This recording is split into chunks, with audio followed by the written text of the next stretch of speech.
نحمده ونصلي ونسلم على رسوله الكريم أما بعد فأعوذ بالله من الشيطان الرجيم بسم الله الرحمن الرحيم يا أيها الذين آمنوا كتب عليكم الصيام كما كتب على الذين من قبلكم لعلكم تتقون صدق اللہ العظیم۔ ماہ رمضان المبارک کے فضائل اور مسائل کے حوالے سے گفتگو کا سلسلہ جاری ہے۔ گزشتہ 2 نشستوں میں روزے کی روح، حقیقت، فضیلت اور پھر ان کی روزے کی حکمتیں، روزے کی خوبیاں اور فوائد کے حوالے سے گفتگو ہو چکی ہے۔ آج کی نشست میں روزہ کسے کہتے ہیں اور روزے کی نیت کا مطلب کیا ہے، اس کو بیان کرتا ہوں۔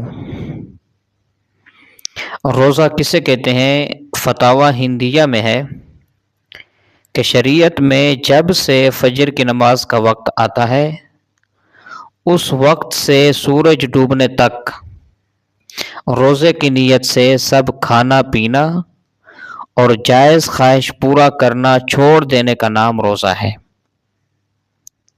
اور اس میں یہ بات نوٹ کر لیں کہ سحری اور افطاری کے جو اوقات ہیں اس کو دیمی جنتری کی جو کتاب ہوتی ہے اس کے آخر میں ملاحظہ کر سکتے ہیں۔ اور آج کل جو مختلف کمپنیاں وغیرہ اپنی مشہوری کے لیے سحری اور افطاری کے اوقات کے کارڈ وغیرہ چھاپتی ہیں، ان پر اعتماد نہیں کرنا چاہیے کیونکہ وہ اکثر غلط ہوتے ہیں۔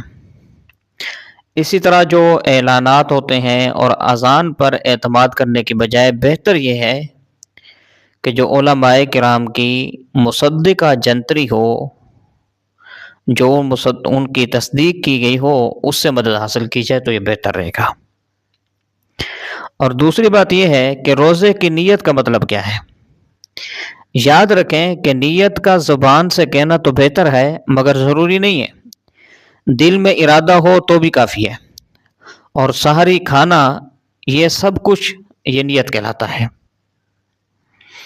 اور پھر مسئلہ ہوتا ہے رات سے نیت کرنے کا، تو اس بارے میں بھی جان لیں کہ نیت اگر صبح صادق سے پہلے نہ کی اور صبح ہو گئی مگر کچھ کھایا پیا نہیں ہے تو بھی شرعی دن کا آدھا حصہ گزرنے سے پہلے نیت کر لینے سے روزہ درست ہو جائے گا۔